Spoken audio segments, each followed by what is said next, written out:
Count పిల్లల్ని కనాలనుకునే వయసు వాళ్ళకి మాత్రమే అవసరం. కొంత వయసు వచ్చి పిల్లలు పుట్టడం అనేది ఫుల్ స్టాప్ పెట్టుకున్న తర్వాత స్పర్మ్ కౌంట్ గురించిన టెన్షన్ పడక్కర్లేదు.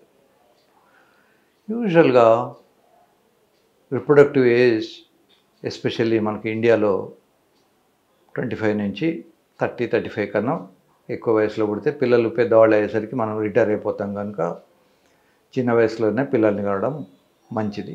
ఎస్పెషల్లీ అమ్మాయిల వయసు ఎంత తక్కువ ఉంటే అంత తొందరగా ప్రెగ్నెన్సీ వచ్చే అవకాశం ఉంటుంది. మగవాళ్లకు 60లో కూడా పిల్లలు పుట్టచ్చు, కానీ అమ్మాయిలకు మాత్రం 35 దాటితే ఇది ఇబ్బందులు. 40 తర్వాత ఆల్మోస్ట్ 0 ఉంటుంది. కనుక అమ్మాయిల వయసును మనం పరిగణలోకి తీసుకొని ప్రొసీడ్ అవ్వాల్సి ఉంటుంది. స్పర్మ్ కౌంట్ పెరగాలంటే వేడి నీళ్ళతో స్నానం చేయడము, టైట్ అండర్వేర్ వేసుకోవడము, ఇవన్నీ కూడా కారణాలు. స్మోకింగ్ చేయడము, సో ఇవన్నీ కూడా మానుకోవాలి. రోజు రెగ్యులర్గా ఒక 15-20 నిమిషాలు రన్నింగ్ కానీ jumping, skipping, any aerobic exercise చేయాలి. ఇవి కాకుండా కొన్ని స్పెషల్ ఫుడ్స్ ఉంటాయి. ఎస్పెషల్లీ ఫ్రెష్ వెజిటబుల్స్, ఫ్రెష్గా దొరికే ఫ్రూట్స్, ఫ్రెష్గా తీసుకునే మాంసం, ఇవన్నీ కూడా మంచివే. అవి స్టేల్ అయినప్పుడు, చాలా రోజులు అయినప్పుడు దాంట్లో శక్తి పోతుంది, దాంట్లో విటమిన్లు వెళ్ళిపోతాయి, దాంట్లో ఉన్నటువంటి ప్రోటీన్ చెడిపోతుంది. కనుక ఎంత ఫ్రెష్గా వీలైతే ఫామ్ ఫ్రెష్ అంటారు. ఈ మధ్య కొత్త కల్చర్ వచ్చింది. కార్ తీసుకొని వెళ్ళి ఊరవతలకి ఫామ్ దగ్గర ఆపేసుకొని ఆ ఫామ్లో అప్పటిదప్పుడు చెట్టు మీద నుంచి కట్ చేసుకొని తెచ్చుకొని బిల్ కట్టేసి వస్తారు. This is known as form fresh. So ఇట్లాంటి ఫామ్ ఫ్రెష్ వెజిటబుల్స్ కానీ, ఫామ్ ఫ్రెష్ ఫ్రూట్స్ కానీ, ఒకవేళ మాంసం తీసుకునేది ఉంటే స్టేల్ కాకుండా అదే రోజు కట్ చేసిన మాంసం కానీ తెచ్చుకొని తినచ్చు. ఫ్రూట్స్లో దానిమ్మ పండు చాలా మంచిది. సాధ్యమైనంత వరకు పపాయాను అవాయిడ్ చేసుకోవడం మంచిది. రెండోది నట్స్. మీకు తెలుసు, పూర్వం నుంచి కూడా బాదము, కాజు ఇట్లాంటి నట్స్ తిన్నప్పుడు ఎక్కువ ప్రోటీన్స్ ఉంటాయి కనుక దే హెల్ప్ అస్. ఈ నట్స్ను అఫోర్డ్ చేయలేని వాళ్ళు కనీసం రోజు ఒక ఎగ్ తీసుకున్నా సరిపోతుంది. ఫుడ్ కన్నా కూడా చాలా ఇంపార్టెంట్ విషయం రన్నింగ్. అడవిలో పులి ఉంటుంది, జింక ఉంటుంది. రెండిటికి కామన్ ఫ్యాక్టర్ రన్నింగ్ మాత్రమే. సో అడవిలో ఒకవైపు పులి కేవలం మాంసమే తింటుంది, జింక ఇంకోవైపు కేవలం గడ్డి మాత్రమే తింటుంది. కానీ రెండిటికి పిల్లలు పుడతారు, రెండిటికి సెక్స్ ప్రాబ్లమ్స్ ఉండవు. ఎందుకు అంటే రెండు కూడా రన్నింగ్ చేస్తాయి. సో ఫుడ్ మీద కన్నా కూడా ఎక్కువ కాన్సన్ట్రేట్ ఎక్సర్సైజ్ మీద చేయండి. లంగోటాలు కట్టుకోకండి, టైట్ అండర్వేర్ వేసుకోకండి. కనీసం ఇంటికి వచ్చిన తర్వాతనైనా అండర్వేర్ లేకుండా పైజామా కానీ లుంగీలో కానీ ఉండండి. సాధ్యమైనంత రూమ్ టెంపరేచర్ నీళ్ళతోనే స్నానం చేయండి. ఇంకా టైం దొరికినప్పుడు ఒక ప్లాస్టిక్ బ్యాగులో ఐస్ ముక్కలు వేసుకొని తొడల మీద పెట్టుకోండి. ఎంత కూల్ ఉంటే అంత స్పర్మ్ కౌంట్ బాగా వచ్చే అవకాశం ఉంటుంది. భగవంతుడు స్క్రోటం తయారు చేసినప్పుడు ఒక స్పెషల్ కండిషన్లో తయారు చేశాడు. మనం వేడి నీళ్ళతో స్నానం చేస్తే బాల్స్ కిందికి వేలాడబడతాయి, చల్లటి నీళ్ళతో స్నానం చేసినప్పుడు పైకి మూవ్ అవుతాయి. శరీరంలో ఏ భాగము కదలదు, ముక్కులాగానే ఉంటుంది, వేలులాగానే ఉంటుంది, కానీ టెస్టికల్స్ మాత్రమే కిందికి మీదికి జరుగుతుంటాయి. సో వేడి నీళ్ళు చేసినప్పుడు ఎందుకు కిందికి జరుగుతాయంటే, ఒక చిన్న ఎగ్జాంపుల్ చెప్తాను. ఒక ప్లేట్లో మీరు వేడి రైస్ పెట్టుకున్నారనుకోండి, దాన్ని స్పూన్తో స్ప్రెడ్ చేసినప్పుడు తొందరగా చల్లారుతుంది. సో ఈ టెస్టికల్స్ కూడా కిందికి వేలాడబడ్డప్పుడు తొందరగా చల్లారుతుంది. అదే మీరు చల్లటి నీళ్ళు స్నానం చేసినప్పుడు అది పైకి మూవ్ అవుతుంది. So this is natural phenomena. గోరువెచ్చని నీళ్ళతో స్నానం చేసినా కూడా స్పర్మ్ కౌంట్లో డ్యామేజ్ కానీ, కౌంట్ ఒకటే కాకుండా ప్రెగ్నెన్సీ రేట్లో కూడా తేడాలు వస్తాయి. ఇవి కాకుండా స్పర్మ్ కౌంట్లో ఒక్కొక్కసారి వెరికోసీల్ అనే ఒక కండిషన్ ఉంటుంది. ఈ వెరికోసీల్ కనుక సర్జరీ చేయకపోతే కూడా స్పర్మ్ కౌంట్ బాగున్నా ప్రెగ్నెన్సీ రావడం ఇబ్బందులు పడుతుంటారు. ఈ స్కాన్ చేసేటప్పుడు స్పెషల్గా స్కానింగ్ డాక్టర్ గారికి రాసిస్తాము. కేవలం పడుకున్నప్పుడే కాకుండా నిల్చోబెట్టి బల్సాల్వా మనువా అంటాం, నోట్లో గాలి పీల్చుకొని ఇలా ఉబ్బిచ్చినప్పుడు ఇలా రకరకాల పొజిషన్స్లో స్కాన్ చేయాల్సి ఉంటుంది. దాన్ని రిపోర్ట్స్ చూసుకొని స్క్రోటల్ వెయిన్స్ ఎంత ఉన్నాయి, టెస్టికులర్ వెయిన్స్ ఎలా ఉన్నాయి, అవి 2.5 మిల్లీమీటర్ కన్నా ఎక్కువ ఉంటే సర్జరీ చేస్తాం. లెస్ దెన్ 2 అని, లెస్ దెన్ 2.5 అని ఉంటే సర్జరీ చేయం. ఇవి రెండు కాకుండా కొంతమందికి ఇజాక్యులేటరీ డక్ట్ అబ్స్ట్రక్షన్ అని ఒక కండిషన్ ఉంటుంది. అంటే బాల్స్లో సెమెన్ బాగానే తయారవుతుంది, కానీ బయటికి వచ్చే దారి మూసుకుపోయి ఉంటుంది. బావిలో నీళ్లు ఉన్నాయి కానీ మోటార్ పనిచేయట్లేదు అన్నట్టు.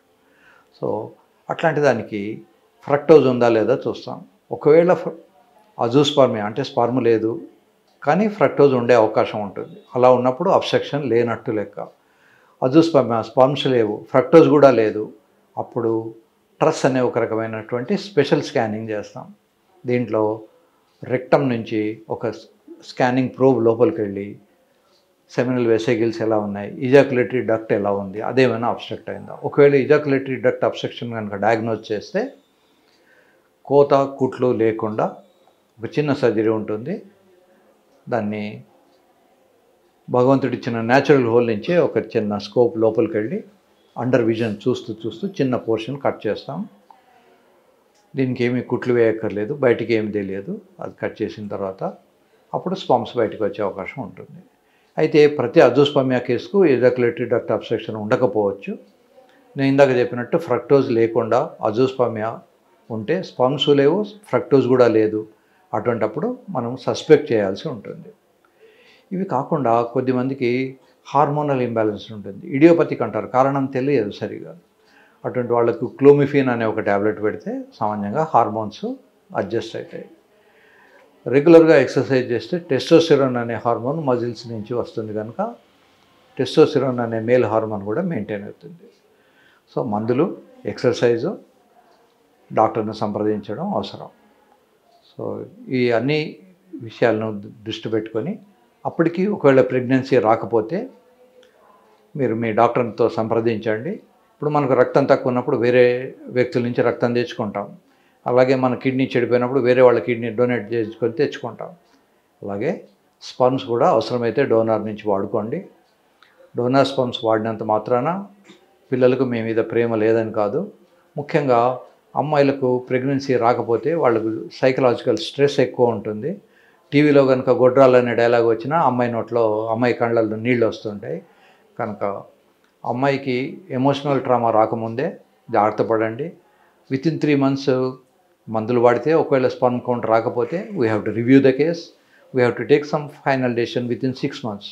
సంవత్సరాల కొద్దీ డాక్టర్లు మార్చినంత మాత్రాన స్పర్మ్ కౌంట్లు పెరగవు. సో ముఖ్యంగా ఈ స్పర్మ్ కౌంట్ ఇలా ప్రస్తుతం ఉన్న పరిస్థితులలో ప్రపంచంలో అన్ని దేశాల్లో కూడా తగ్గిపోతుంది. దీనికి కారణం కెమికల్ ఎక్స్పోజర్. ఒకప్పుడు మలేరియా ఎరాడికేషన్ ప్రోగ్రామ్ అని ఒక ప్రోగ్రాము వరల్డ్ హెల్త్ ఆర్గనైజేషన్ పెట్టింది. అప్పుడు డీడీటీ అనే ఒక కెమికల్ను స్ప్రే చేశారు. కొన్ని టన్నుల డీడీటీ ప్రపంచం మొత్తంలో అన్ని ప్లేసులలో స్ప్రే చేయబడింది. అన్ఫార్చునేట్లీ దోమలు ఇవాటికి ఉన్నాయి, మలేరియా కూడా ఉంది. కానీ మగవాళ్ళ స్పర్మ్స్ తగ్గిపోయింది. కేవలం మనుషులకే కాకుండా సముద్రంలో వేల్స్ అనే పెద్ద పెద్ద తిమింగలాలు ఉంటాయి. వాటికి కూడా కొన్ని గ్యాలన్స్ కొద్ది వచ్చే సెమెను కొద్దిపాటి సీసీలే వస్తుంది. కనుక ఈ కెమికల్ ఎఫెక్ట్ వల్ల మనకు ఇది వస్తుంది. ఎప్పుడో చేసిన ఇరాడికేషన్ ప్రోగ్రామ్ వల్ల కూడా ఇంకా ఆ కెమికల్ రీసైకిల్ అవుతూనే ఉంది. అది నీళ్ళల్లో ఎంటర్ అవుతుంది. ఆ నీళ్ళ నుంచి మళ్ళీ మన నీళ్ళు తాగినప్పుడు కానీ చెట్ల ద్వారా కానీ మళ్ళీ రీసైకిల్ అవుతుంది. కనుక కొన్ని దేశాల్లో ఇప్పుడే జాగ్రత్త పడి ఫ్యూచర్లో వాళ్ళ కంట్రీలో సెమెన్ ఉండకపోవచ్చు, వాళ్ళ రేస్ నాశనం అయిపోవచ్చు, రేస్ ఉండకపోవచ్చు అని ఇప్పుడే సెమెన్ బ్యాంక్స్ పెట్టేసి సెమెన్ను ప్రిజర్వ్ చేస్తున్నారు. మన దేశంలో కూడా సెమెన్ బ్యాంక్స్ ఉంటాయి, కానీ మనకు అంత పెద్ద థ్రెట్ లేదు. కనుక ఎవరైనా వేరే దేశాలకు వెళ్ళదలుచుకున్నారు, వాళ్ళు లేనప్పుడు కూడా అమ్మాయి ప్రెగ్నెంట్ కావాలి, మనం ప్రెగ్నెన్సీ సైకిల్ కంటిన్యూ చేసుకోవాలి, టెస్ట్ బేబీ కావాలి, అట్లా అనుకున్నప్పుడు స్పర్మ్ ప్రిజర్వేషన్ మన దేశంలో కూడా ఉంది, మన హాస్పిటల్లో కూడా ఉంది. సో స్పర్మ్ ప్రిజర్వేషన్ అనేది కూడా ఒక మంచి ప్రక్రియ. ఒకవేళ డోనర్ది తీసుకున్నా కూడా మనిషి ఏమీ పెద్దగా టెన్షన్ పడకూడదు. ఎందుకంటే ముఖ్యంగా అమ్మాయికి బ్రెస్ట్ క్యాన్సర్ రాకుండా ఉంటుంది, అమ్మాయికి యూట్రైన్ క్యాన్సర్ రాకుండా ఉంటుంది. సో వైఫ్కు హెల్ప్ చేస్తున్నా అనే ఉద్దేశంలో విశాల హృదయం చేసుకుని ఒకవేళ డోనర్ని యాక్సెప్ట్ చేసినా తప్పులేదు. యూజువల్గా డోనర్కు రిసీవర్ ఎవరో తెలియదు, రిసీవర్ కూడా డోనర్ ఎవరో తెలియదు. సాధ్యమైనంత వరకు దాన్ని హైడ్ చేసి పెడతాం. ఓన్లీ అమెరికాలో మాత్రమే చైల్డ్కి ఆ రైట్ ఉంటుంది, నా బయాలజికల్ ఫాదర్ ఎవరు అని అడిగే రైట్ ఉంటుంది. ఇండియాలో అదేమీ లేదు కనుక ఈ విషయము హాస్పిటల్లో ఏ హాస్పిటల్ వాళ్ళైనా కూడా దాన్ని దాచిపెడతారు, దాన్ని అసలు మెయింటైన్ చేయరు ఆ ఇన్ఫర్మేషన్ని. కనుక మీరు నిశ్చింతగా చేసుకోవచ్చు. మనం కుక్క పిల్లని తెచ్చి పెంచుకున్నా కూడా కుక్క పిల్లకు మన మీద ప్రేమ ఉంటుంది, మనకు కూడా కుక్క పిల్ల మీద ఉంటుంది. అట్లాంటిది ఒక హ్యూమన్ బీయింగు మీ వైఫ్ పొట్టలోంచి వచ్చినప్పుడు ఆమె 9 నెలలు మోస్తుంది, పాపకు పాలు ఇస్తుంది, కనుక వాళ్ళకు ఆ ప్రేమ ఉంటుంది, తల్లికి ఉంటుంది, పిల్లకు ఉంటుంది. ఆ పుట్టిన బేబీ కానీ మగ పిల్లవాడు కానీ ఆడపిల్ల కానీ వాళ్ళందరికీ కూడా బయలాజికల్గా తండ్రి మీరే అనే ఇది ఉంటుంది. ఇండియన్ లా ప్రకారం కూడా మ్యారేజ్ ఉన్న రోజులు ఎవరి ద్వారా ప్రెగ్నెన్సీ వచ్చినా తండ్రి మాత్రమే, ఎవరైతే హస్బెండ్ లీగల్గా ఉన్నాడో అతని పిల్లలుగానే కన్సిడర్ అవుతారు. కనుక వాళ్ళకు కూడా అన్ని లీగల్ రైట్స్ వస్తాయి. ఒకసారి ఒక పాప వచ్చిన తర్వాత కావాలంటే మళ్ళీ మీ హస్బెండ్ మీద కూడా కొన్ని ట్రయల్స్ వేసుకోవచ్చు. నేను ఇందాక చెప్పిందన్నీ కూడా 30 దాటిన అమ్మాయిల గురించి చెప్తున్నాను. 30 దాటిన తర్వాత అవసరం అనుకుంటే డోనర్కి వెళ్ళి తర్వాత కావాలిస్తే మళ్ళీ హస్బెండ్ సెమెన్తో ట్రై చేసుకోవచ్చు.